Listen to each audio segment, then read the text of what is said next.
You will maybe noticed on your way in some dirt that was sitting around, some red lines on the sidewalk. We are about ready to break ground on a 5,000 square foot expansion to the National Museum of the Great Lakes. And a good portion of this space is actually going to be dedicated to conversations like these to welcome the community into our space. So you all are very aware that we have 11,000 square foot of interior museum exhibit space, but we also have our 617-foot lake freighter, the Colonel James M. Schoonmaker, 120-year-old tugboat, the Museum Tug Ohio. A few years ago, we added the pilot house of the St. Mary's Challenger. This is a pilot house from a vessel that's thought to have been the longest sailing vessel in the world here at our museum. And so we've spent the last year and a half working to restore this artifact where the wheelhouse is to its last days on the lake. And that is going to be the cornerstone of our expansion. Included, as you can see up on the overhead projector, can I click out of the quiz thing on this side? Okay. Is just a rendering of what the expansion is going to look at. And all of you that are here with us right now, we're looking out to some windows behind us.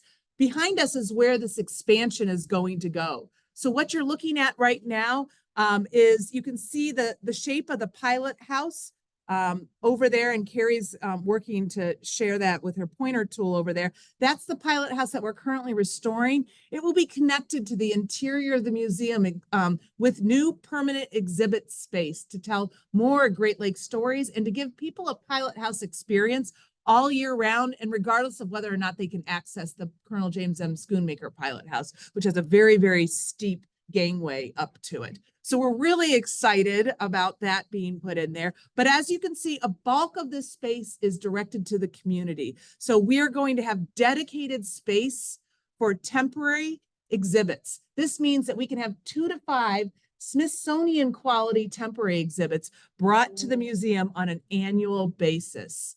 Right now, the space that you all are sitting in here, this is our only free space. We have our lectures in here. We have our temporary exhibits in here. It is a revenue generator because we rent it out at times. When we have school kids here, this is where they eat their lunch. This is where we have our board meetings here in this room. This is where our volunteers come. And right now, it's also our staff overflow too. So the space that you're all in right now is going to be retrofitted to become the space where all of our staff is in. And then right outside of it, and the part that I'm most excited about, is dedicated space for Great Lakes community education. This means that we can start to have more space, more conversations around all things significant to the Great Lakes. This lecture series is a way for us to start to do that. This will allow us to do that in a greater capacity. And then, of course, you can see the vestibule area out there, which will act as a separate entranceway to this education space, so you don't have to go through the museum space to access it. Really, it is going to be a tremendous asset to the Great Lakes community and region, and to Toledo, and to our local community here. So we introduce you to this, and we're very excited about it. I would tell you to go to nmgl.org/the second wave, all spelled out, THESECONDWAVE, and you can see a fly-through rendering and check out what it's going to look like. So hopefully this little insight into where we're growing allowed you to complete your approval or look of the slate of the board of directors, and thank you all for attending. And now for the main event.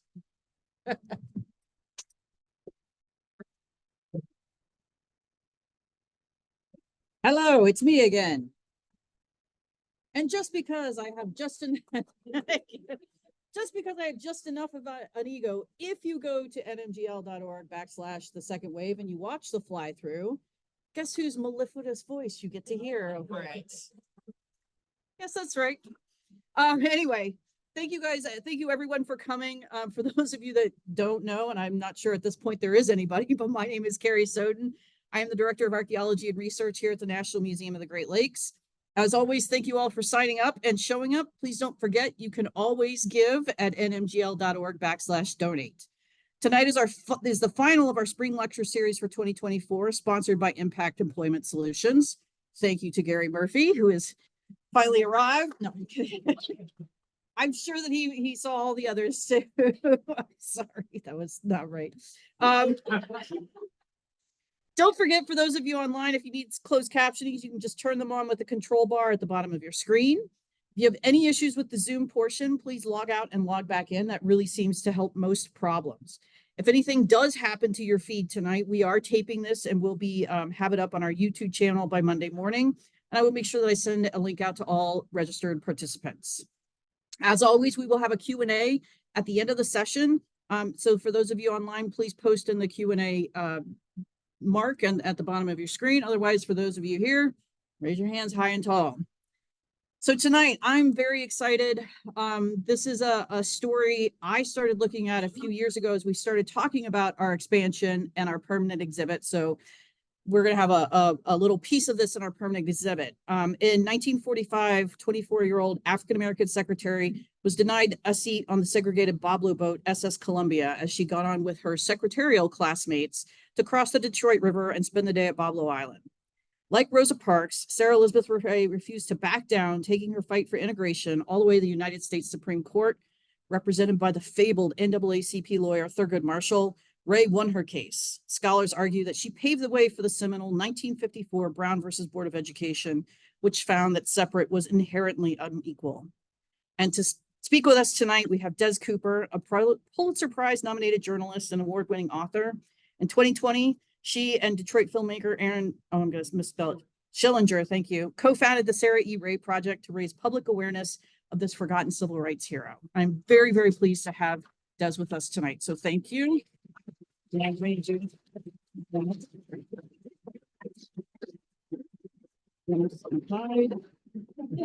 I'm just going to hide the meeting controls here. Hold on. Just gonna launch my presentation. Stop. While we're doing that, thank you guys for coming here tonight. And I want to especially thank Carrie for hunting me down to make sure I'm a 30-year Detroit resident, but I recently, as in 8 years ago, moved to the Virginia Beach area to take care of my aging parents. And so I'm lucky to come back here and be able to talk about this project. So we all maybe have heard about the grand years of the amusement parks that were more locally. They weren't like Cedar Points or Six Flags or Disneylands, but more community-based places that were very affordable to people and their families. And along with that were the highlight of the day excursion boats, where people would be ferried in and out to these parks. So Boblo Island Amusement Park, which is in Canada, opened in 1898 and closed in 1993. I moved to Detroit in 1984 and I get motion sick. Oh. So I never got on the Boblo boat.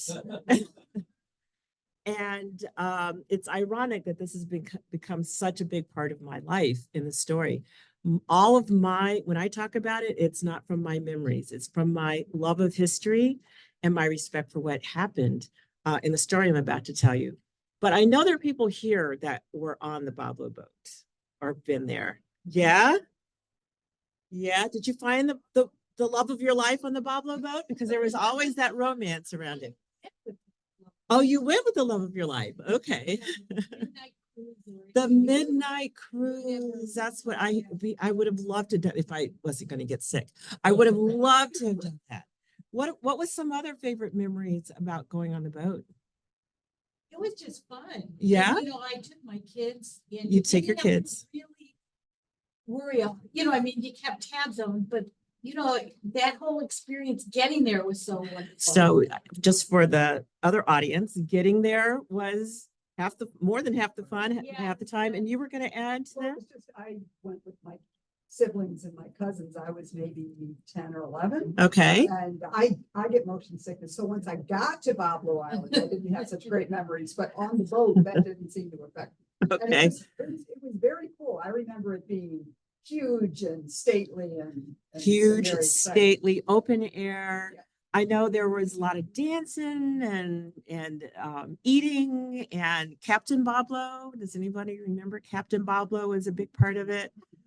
No? Well, I wasn't there, so I can't confirm. And I noticed, I got a chance to look through the exhibit here. The Greyhound, is that what it's called? The steamer ferry. So these were steamships that took like 3,000 people all at once, and the chairs were all movable. So you got on and you just kind of formed your own groups and your own friends. Had a good time. So what I want to share with you is how these good times weren't had by all, at least not for always. And as we might guess and know, just from American history, that in the 1940s, when this story begins, all, of course, was not equal. And even though the Boblo Boat Columbia had been on the water since 1920, it was segregated 25 years later when Sarah Elizabeth Ray was one of the people that got on the boat. Now, at that time, the boat was off limits to African Americans and zoot suitors. Zoot suitors. If anyone wore a zoot suit, now I'm not exactly sure how I can explain this suit to you, but you had to have seen it in movies that were set in the 20s in particular. A big hat, a vest, the big jacket, like the shoulders were huge, and baggy pants, the watch chain. Okay, so with us thinking about that now, maybe that was called dressing up. But at the time, that was perceived as sort of antagonistic, a little bit rogue, a little bit not following the rules, maybe a bit of a troublemaker. And so zoot suitors and African Americans were the two groups that were not allowed on the boat. Was that something Cab Calloway wore? Yes, think Cab Calloway, exactly. I also want to point out that in 1943, there had been a riot in Detroit on Belle Isle, which is the city's island park. And at the time, with the great migration of African Americans coming north and pouring into Detroit, there was a lot of tensions around housing and around leisure spaces. And so lots of times we think about the civil rights movement as integrating our schools and our public spaces, but there was also a fight around leisure. And around the leisure spaces, it was very often young people who were pushing the envelope. And this happened in cities around the United States. So what we have is legal segregation in Detroit and on the boat in the 1940s. We have this race riot that has just happened in 1943. And we have a woman named Sarah Elizabeth Ray. I just started talking and I don't even have my notes up here. And we have this woman, Sarah Elizabeth Ray, who has come from Tennessee outside of Chattanooga for her fortunes, right? Like so many African Americans that migrated to have a better life. So what I'm going to do is stop here and just play a film that just sort of summarizes what happened on the boat that June day in 1945 and what the effect of it was. The film is done by my partner in crime, Aaron Schillinger, who's a brilliant filmmaker. So here we go.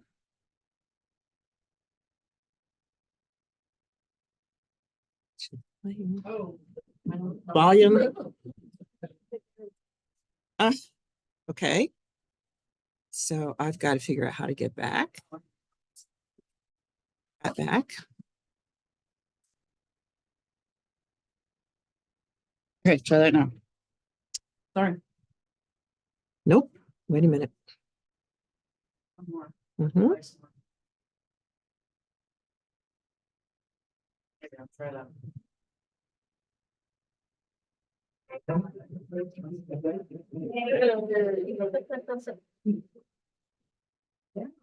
For real, Sarah Elizabeth Ray did pave the way for change of law in the United States. So the year was 1945, and Sarah Elizabeth Ray had graduated from secretary school. She was working in the city ordinance department, and that department had a special program where people could get extra training, and she was the only African American in the group.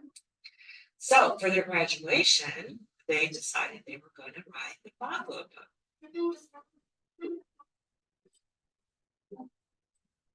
Boblo is a huge thing in Detroit. I mean, it's iconic. It means summer, and people have such fond memories of going to Boblo Boat as children. I assumed everything had been segregated at some point, so I wasn't shocked that it was segregated. What's a little shocking to me is how quickly the Detroit community was willing to forget and forgive the racist history of the Boblo company. But many people are uncomfortable with this. Well, that's their problem. Now is when you're supposed to get off my boat.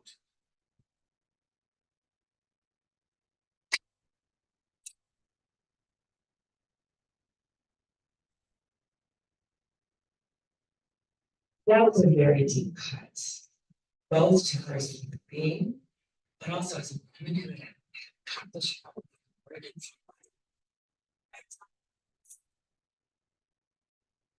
It's hard to imagine like shame, embarrassment. She was. There are people who kind of slow away and don't fight, but for her, that was like, oh no. And you know, I've come too far. They're not getting away. She could circulate NAACP and supported what happened, and they took the case. The one thing that people don't know is that once the NAACP got involved, Thurgood Marshall actually got the case. So according to Michigan Civil Rights Act, you could not discriminate on the basis of race in public accommodation. But Boblo kept appealing. What the courts found is that it wasn't public accommodation and they could not discriminate on the basis of race. So Sarah won. And that was sort of the end of that fight in that moment. But it had given Thurgood Marshall yet one more test of what was the Supreme Court's appetite for ruling that separate but equal in public accommodations, public spaces would be unconstitutional. And so his next trip to the Supreme Court was Brown versus Board of Education. We tend to think that things move seismically, like things just sort of wake up and the earth cracks open. And what we don't quite get is that it's a chipping until change happens. And the people who chip, quite often when they start, are very alone and do at great personal risk. I met Sarah Elizabeth Ray in February of 2006. Her anger was still there. Her indignation was still there. I mean, it was very clear to me that she was a forgotten person. She won't be nameless because of efforts to tell her story. But also she stands in the stead of people whose names will never know.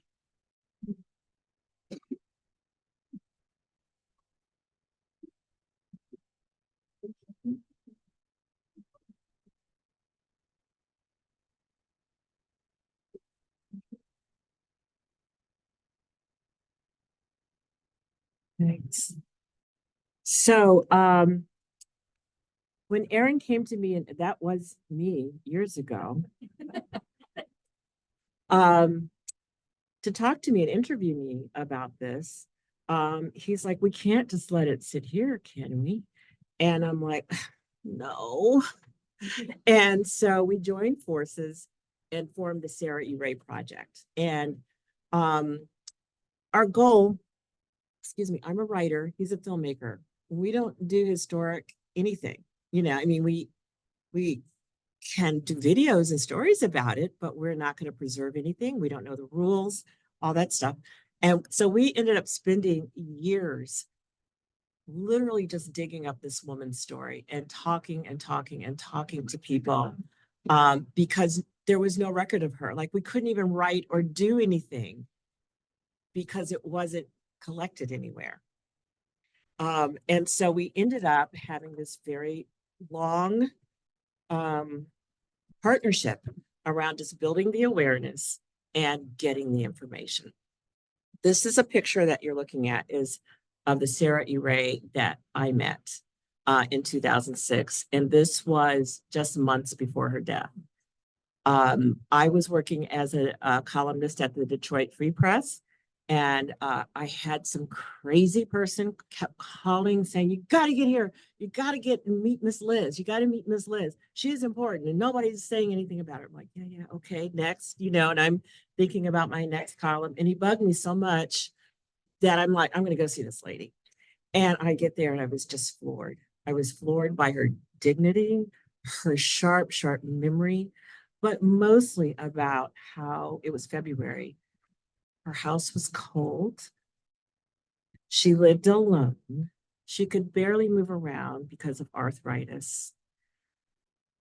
And no one was there to talk to her, to support her. This woman changed history and completely forgotten. So this is the article that I managed to write about her. And on the wall is a picture of her husband, Raphael Haskell. Now, he was part of the reason why she's a forgotten person. Because when they got married, she took his name, as women would do definitely all the time. In the 1960s is when they got married. And then, so now she's Sarah Elizabeth Haskell. But then she decided she was going to go by the name Liz, not L-I-Z, L-I-Z-Z. So I have a Jekyll and Hyde problem on my hands because I don't know all that. And I'm trying to research Sarah Elizabeth Ray when the most of her life was lived as Liz Haskell. So yeah, he caused me some problems there.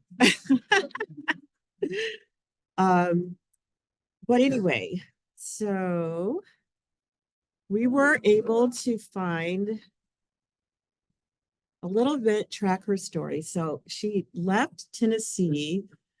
In Tennessee, she lived in a county where there were only a handful of African Americans. And so the county would not provide a bus or any service to get them to school. It was just not enough kids, according to their rationalization. And so she had to get there any way she could. At one point, she was riding with a man who was going into town to get pig slops for his pigs. So she's riding on a pig slop truck as a kid to get to school. Loved to read, was a smart mouth, a little incorrigible, a little bit edgy. And so when her mother could, she sent her to the city, to Chattanooga, to be with her sister. And there she went to night school and worked. It's my understanding that she didn't get along with her sister. And that's when she met Frank Ray. So here we have their marriage license, Frank Ray and Elizabeth Cole. Cole, that's another name. Cole is her maiden name. And all these names are spelled different too. If you guys have done any genealogical research, you know that it's all the records are craziness. But Frank Ray and Elizabeth met in Chattanooga and got on the train to Detroit to start a life. So they were part of the Great Migration. She dumped him in Detroit. And ended up finally getting that education she always wanted by going to secretarial school. It was a free program that was supported by the war effort to train women to work in city government, get their secretarial skills. So she got free training. She finally got it. She finally got it. And she was the only African American in her class. And she and her 13 classmates say, let's go celebrate on the Boblo boat. So in that little film, when I said, imagine the humiliation, she had worked long and hard, traveled many miles for that moment that she never got.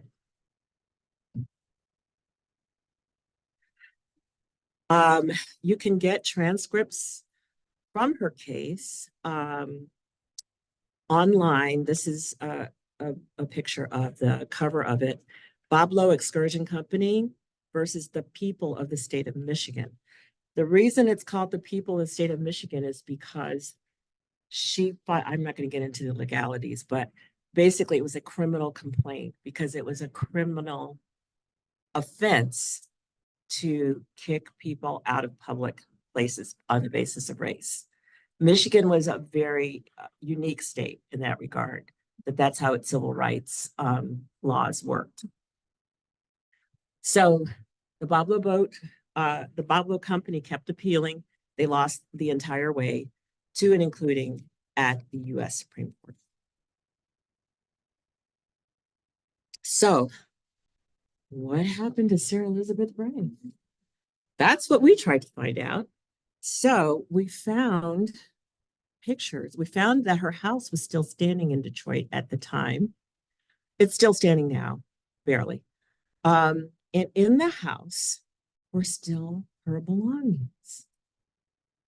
I mean, it wasn't a fully, all the furniture had been taken out basically, but there were drawers with stuff strewn out and scrapbooks and library of stuff, shoes.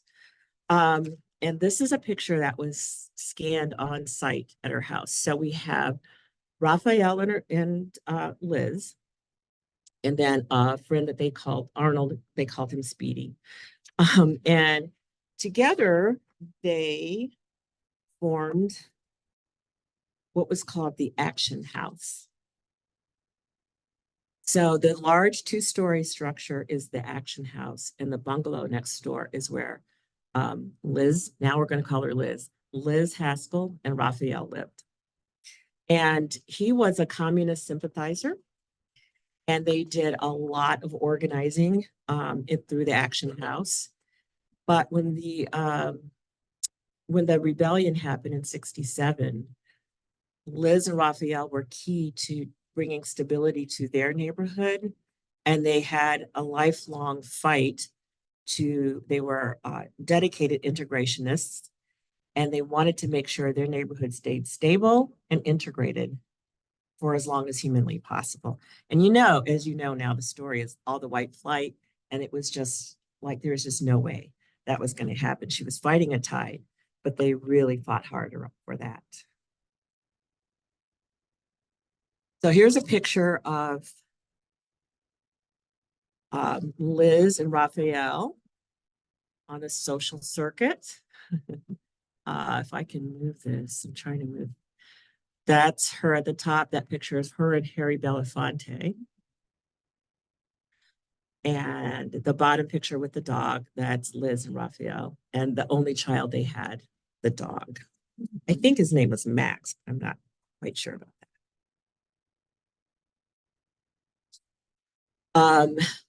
One reason why we have this slide in here is because of this paragraph.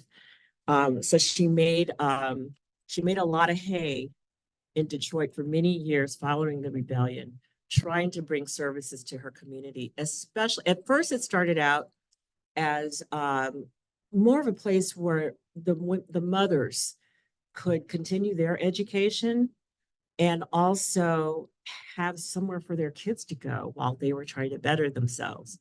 Later, it flipped to more focus on the kids. I mean, that was a bigger and bigger need in that community. And this highlighted section of the story, this is from 1974. Liz Haskell, who says she added the extra Z to her name so they'll never forget me. And that was the whole reason we couldn't find her. The irony of it all. This is a picture of her in some of her community organizing. So this is a picture of her house as Aaron and I found it, or recognized that it was her house and was still standing. The Action House is gone completely. And we were able to get a number of, we were able to get it off the city's demolition list because it was on a demolition list at the time. The sign that you see there in the yard is we were able to get it put on the list of America's 11 most endangered historic places. That was in 2021, designated by the National Historic Trust. Now, I'm reminding you, we don't do this. But that's all we can, I mean, what else can we do, right? I want to just take this next slide here. We'll give you just a little bit of what was left. Let's see if we can get it rolling here. People had dumped tires into certain places. The roof was gone, and so things got soiled, and so this is just going to give you a little bit of a walkthrough of what we found. Yeah. And it's so hard for me to believe this is the house that I walked in when I went and met her. And it's just gutted and sitting there like this. Now, since then, it was bought by someone who intended to make a museum or some kind of community monument to Liz and Raphael Haskell. And I don't think that has started yet. And so I think the house is still in jeopardy, but at least it has an owner and it's not on the demolition list. But you can see the papers, like this is a trove for you historians here. Things in her own handwriting, you know. Look at the shoe on the floor. Letters.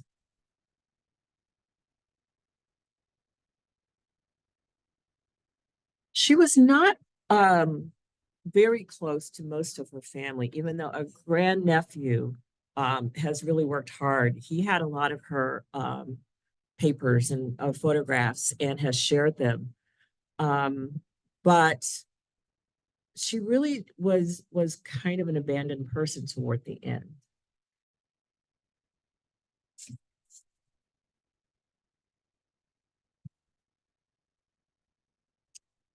Okay, so I think you get the message. It's pretty tough. This is a picture we found of her in the house and scanned it. That's a paper with some notes that she was taking, just so you can see her handwriting. She was a trained dancer. And people also told us that they were at parties where she would sing. So she evidently had a pretty good voice as well. Another couple of things that we were able to do as the Sarah E. Ray project is we got her inducted in the Michigan Women's Hall of Fame. So we're happy about that. Yes. And also the New York Times took some interest in this story. They just published a book this year called Overlooked. They have a regular feature called Overlooked, and it's obituaries of people that they would have covered had times been different. And they've collected a lot of those obits and put them in a book. And we have one for Sarah E. Ray. And we even went through, should we call her Liz Haskell or should we call her Sarah E. Ray? So we went with Sarah E. Ray because that was her name when she went on the Boblo boat. Yeah. And also Aaron has finished his film about the boats themselves.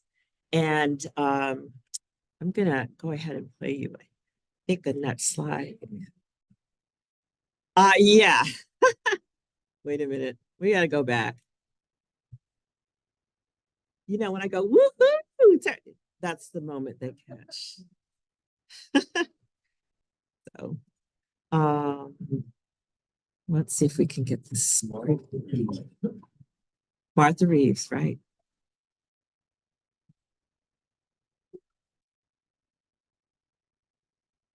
This river is my home.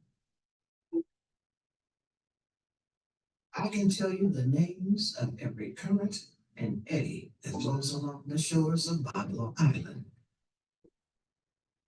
People call me Columbia. And yes, I do have a sister, Claire. We used to race this old river every summer.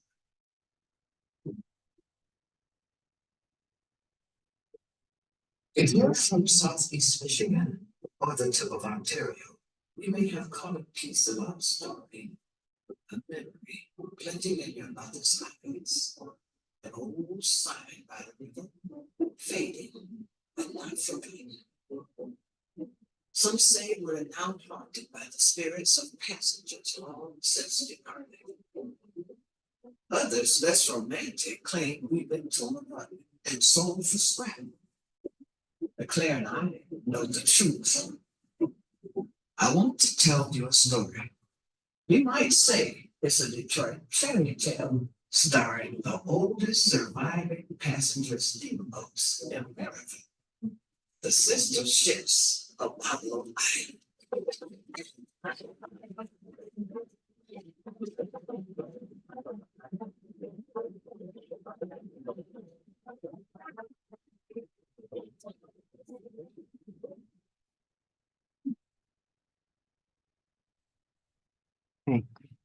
It's a good film. Oh, it looks great. It's a good film.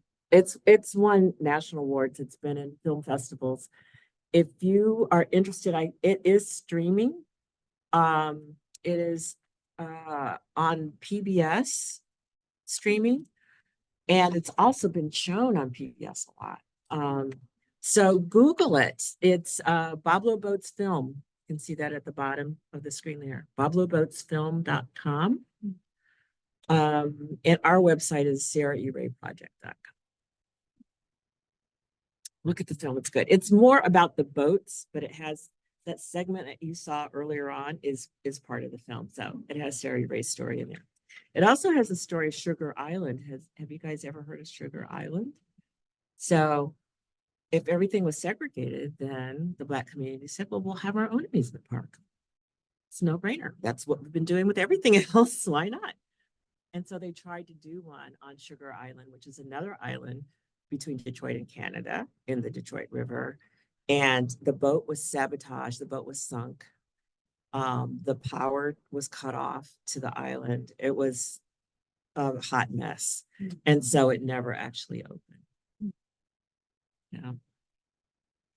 So I'm going to stop here and see if there's any questions that people may have. And for those of you also who are watching online, you can chat them. Is that right, Carrie? Yep. I want to make my own sort of observation first. It's not really a question, because I'm not sure that there's an answer to it. I find it really interesting that, we talk about her as the other Rosa Parks or Detroit's Rosa Parks, and Rosa Parks moved to Detroit. And I just was looking it up. It was like 94 was found to be, had been robbed and was kind of living in poverty. And somebody gave her a hand and helped her support herself for 10 years. And yet here is this woman who actually, and again, I'm not going to say my words are not coming out right, but who did her work in Detroit and still lived and then died in this sort of horrible way. Not lived in a horrible way, but died in this horrible way. So it's just sort of an interesting. All right. So you're bringing up a good point. And for those that didn't hear the question, it's almost, I'm going to paraphrase it my way. It's almost asking, why did we forget Yes. her? But she's And the top. well, there's a No, lot of yeah, reasons. There's a lot of reasons. Could be communist. It could be the interracial marriage. Also, she never talked about it ever. There were people, when we started doing research, there were people in her family who didn't know that that happened to her. And part of us think that the name change was a way of her leaving that behind. She was so full of pride, not to say that many other people who face obstacles aren't, but that struck me as a very soul-killing experience for her that she did not want to relive or be associated with for the rest of her life. And so it's a number of factors, but there really are family members who did not know that she was Sarah Ray that went on the Boblo boat and had it integrated. You just keep talking. And I just keep talking. Any other questions? Yes, go ahead. Did she ever get to Boblo? No, she refused. That's the pride. She's like, forget it. You had your chance. Well, I mean, the parks in Canada, did they not have any sort of like comment or something? So the question was, what did Canada think about this? And didn't they intervene in some way? So that was actually part of the lawsuit because the Boblo Boat Company tried to say that they were a Canadian enterprise and therefore state law, Michigan state law did not apply to them. And so that's actually the issue that kept getting appealed. And the Supreme Court affirmed that, well, you can't have it both ways. You can only get to Boblo from Detroit. You can only go there and come right back. You're running the boats, you're running the enterprise there. You can't tell me you're an international company now. That's, you can't have it both ways. And so they said, no, Michigan law applies. So really Canadian law wasn't afoot, so to speak. No outcry, nobody said, hey, shouldn't they let these? To my knowledge, we hadn't heard anything on the Canadian side. Yes, over here, and then I think there's some. So the suit that was brought was federal? No, it was brought by the state of Michigan because it violated Michigan law. And so And it- Michigan law was the one that said this is wrong. Correct, the But Michigan there Civil was Rights. no federal law at that time that would have made it wrong. Is that correct? Correct, there was no federal law at the time. And I just want to add one other thing. My dad passed a few years ago. He was born in 1933. In about 1944, he grew up in Sandusky. He was on the GF Beckling, which was a boat that traveled to Cedar Point and back. And there was a race riot as he turned it, and the boat almost overturned at that point. Wow. Because people were fighting and, too many people rushed to one side. Yeah. I don't know all the details. But I guess, as Northerners, we like to say it was all down south, all down south. Yes, But these incidents remind all of us that Yes. these happened to hundreds of people. yeah, it happened in New York, it happened in Philly. The comment for those of you who are listening online was about how these incidents happened all over the Great Lakes. And this wasn't an isolated incident, and that's very true. Over here, did you see it? What's on Boblo Island now and where are the two boats? If there's that much left? So St. Clair is in Detroit, and there was a major fire on it, and the owner has been trying to rehab it ever since. On some level, I'm not sure they would say this, and you have to watch the movie because the movie has some of this in there. But I'm sure they wouldn't say this, but on my side, I'm thinking, well, the fire kind of did demolition and took away a question of historic preservation because you couldn't do that. So on some level, they got a leg up. completely changed the conversation about what is that boat going to be and what's it going to look like. So they're still working on that. The Columbia, where Sarah Ray was on, came to Toledo for a while and got the hull and everything worked on. And then it went up to Buffalo, and it's still in Buffalo. And they're still trying to figure out, you know, they just need some knights in shining armor to come and rescue them. I mean, they really want to hold on to the boat, but it's been a struggle. You asked, there was another. Oh, what's on Boblo Island? Beautiful homes, beautiful mansions. It's a beautiful planned upscale community. The park isn't there anymore. Yes. She couldn't ride the boat. What about going to the park itself once she got there? Yeah, you could go into the park if you could get there. And I will say this. They did have, eventually they had days where African Americans can go. So it was segregated days. And that day was typically a Monday where no one was available to go. That's the reason why we don't go to work on Monday. We got hangovers. Exactly. Was there another question over here? I just wanted to say something.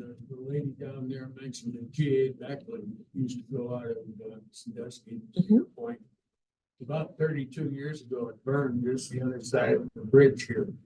It was here in Toledo to be rehabbed, and somebody burned it. Wow. So Wow. I came down the river in my boat the morning after it burned, and I was heartbroken. I Wow. didn't see it up in Sandusky. So Huh. there's a lot of historic things in this area. Yeah, that's too bad. Sorry, Is I there got a Carrie? online question. Sure. They were sort of asking about all the papers from the house. Have those been gathered up? Are they being saved? What's being done with them? Yes, good question. So the question is, what about all the papers in the house? Were they gathered and saved? So a lot was not, especially once the house was sold, they just went through and took everything out.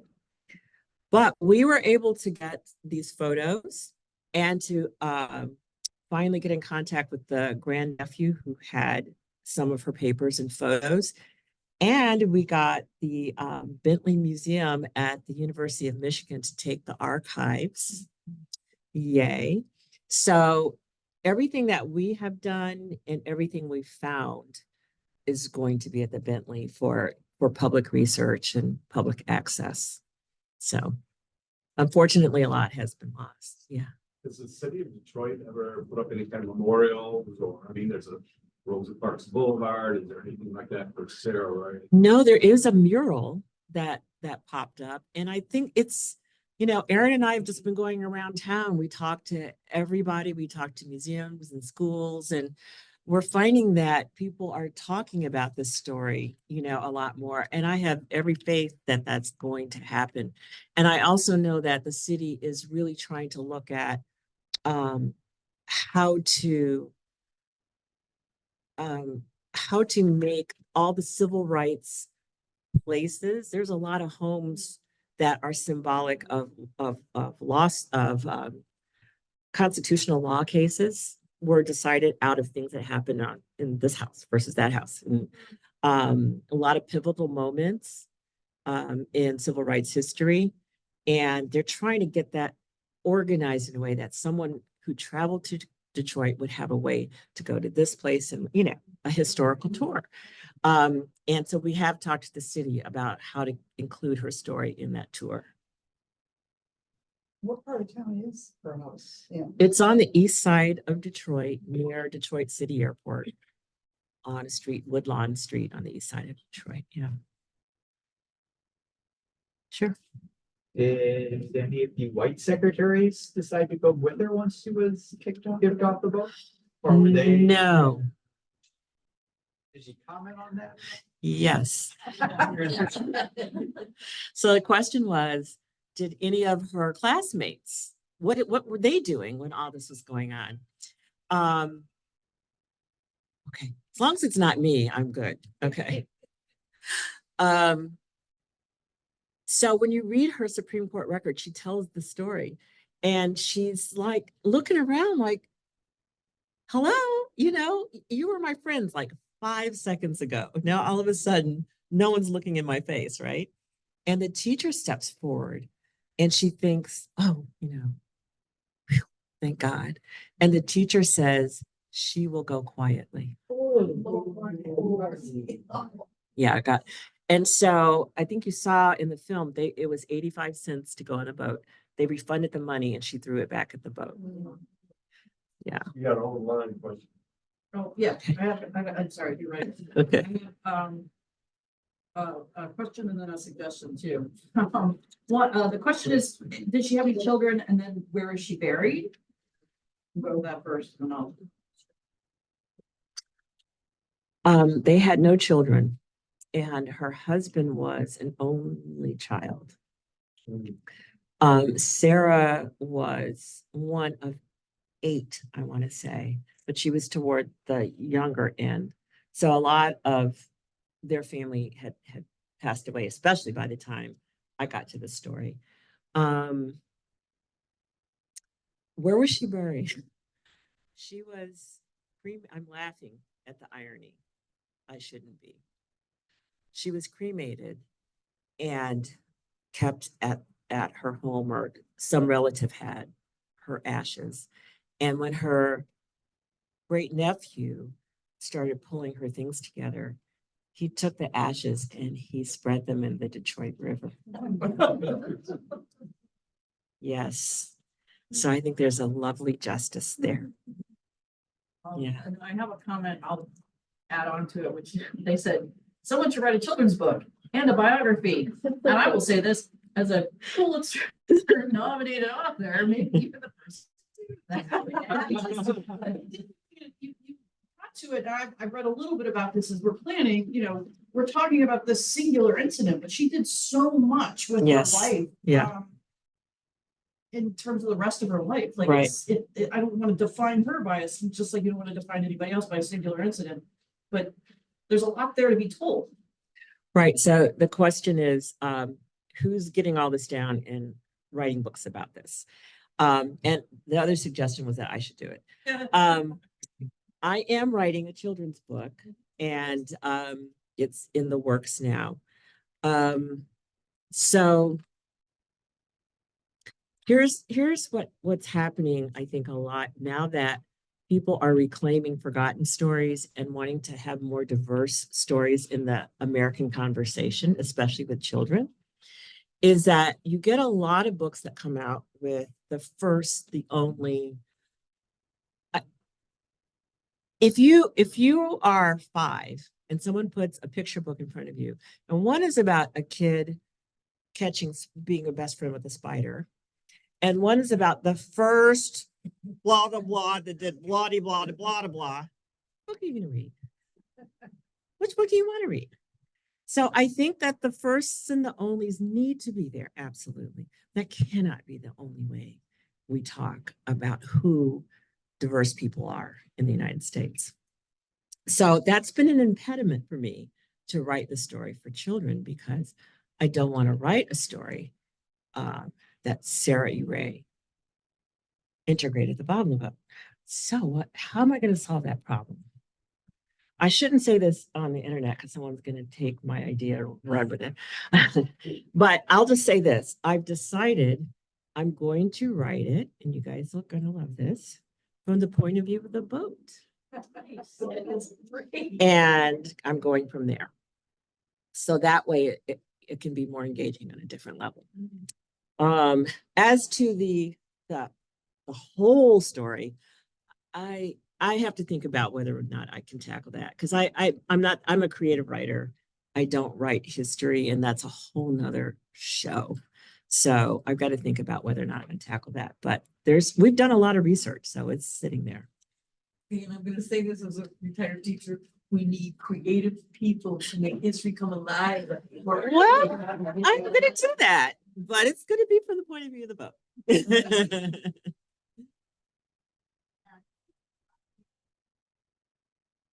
must be other boats where the same incidences have happened.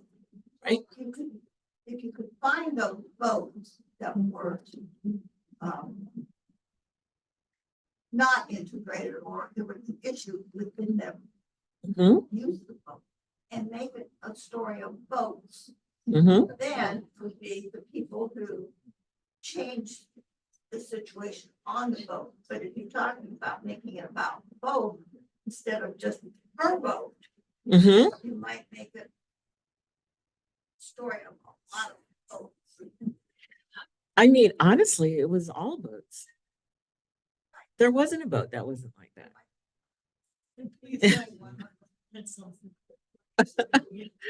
Yeah. So, I mean, it is the story. I guess my response to that is the story of one boat is the story of all the boats. You know, it's kind of like just which direction are you going to go? But again, if it's one boat in Detroit, people living in St. Louis might not think it's relevant Yes. to them. Yes. Okay. Oh, but I'm older, but I don't know what was going on at that time. Mm-hmm. But probably the boats there. Yeah. Yeah. So the comment is how is this story, how do you make this story relevant to people who aren't on the Great Lakes or who aren't Detroiters? Like what is going to attract them to the story itself? And I think that just having so many different stories from so many different aspects of life now circling out there, people are being exposed. You know, they might feel like they wake up one day and go, wow, there's like a whole lot I never really thought about, you know, I never really, and it can pique curiosity. It's really hard to cover it all in one thing, and yet it all is one thing. There was discrimination, period, everywhere. What did that mean? What did that mean to a picnicker? What did that mean to a kid that wants to learn how to swim? You can't get in a pool if you're Black. You know, so it's, what if you want to be a ballet dancer? You can't have that body and be a ballet dancer. You know, so all of those stories are just kind of coming out in their own way in the different areas. And hopefully people will start to realize the breadth of what it has meant to grow up in America, you know, as a person of color or as a marginalized person in general. Utilize Black History Month, maybe third, fourth grade, where the kids are starting to do I mean, our grandson in Brooklyn did projects like this, you know, where they had to find the only time that people call me is Black History Month. And I actually hide during Black History. This is something I often say. I say, the history of enslavement and segregation and racism in America is white history. It's not Black history. And the history of surviving it is Black history. And so during Black History Month, I don't want to talk about that. I want to talk about the joy and the creativity and the culture and the contributions we've made to being Americans, you know. The thousands of people that remain unacknowledged. Yeah, yeah. I mean, you got to start somewhere, and that's why I think Black History Month is important. But for me, it's redundant. You know, it's like, oh, let's find a Black person real quick, and now we've got it that for, you know, Hispanic History Month and where, you know, I'm just hoping we're getting to that point where you can be in October and learn about Bessie Coleman, who was the first stunt pilot, African American. Yes. So what was that? In May. Yes. Well, yeah, whatever month. Oh, we have a picture. Yes. I love this story. I threw this picture up. One of our longtime members, Don Hudson, sent this to us. This is him and his wife and their family at Boblo Island, riding the elephant about when? 80s? 90s? Okay, The girl on there is 55 now. okay, so late 70s, we're gonna go with. So I wanted to, he was very kind to share it with me and Des, and I thought I would share it with you guys just because it was so much fun. And I never appreciate seen it. elephants were on Boblo Island. This is the first hint I've ever heard of elephants there. Excellent. Well, Des, thank you so much. Oh, yes, sorry. You have another. Yes, ma'am. What you have done, you and your partner. Thank you so much. Thank you for listening. Thank you for listening. I appreciate it. Don't trip on the thing. Don't trip. We should point out that Des has excellent taste in shoes. Where those of you online, Des and I were in the same shoes. Thank you so much. Yeah, we literally the same pair of shoes. This is the end of our spring lecture series. Our next lecture series will be in the fall towards the end of September. We're working on a very exciting lineup to include hopefully the Christmas tree ship, as well as some a book launch about the Shenango fleet. So we really can't wait to see you guys. I want to thank again Impact Employment Solutions for sponsoring our spring lecture series. This has really been a wonderful thing for us. Please don't forget, if you are not members, you can always join at nmgl.org/membership. And don't forget, for more information about our expansion, nmgl.org/the-second-wave. And I think that's what we have for tonight. For all of you that have been with us, thank you so much. Stay healthy and safe, and we will see you all in the fall.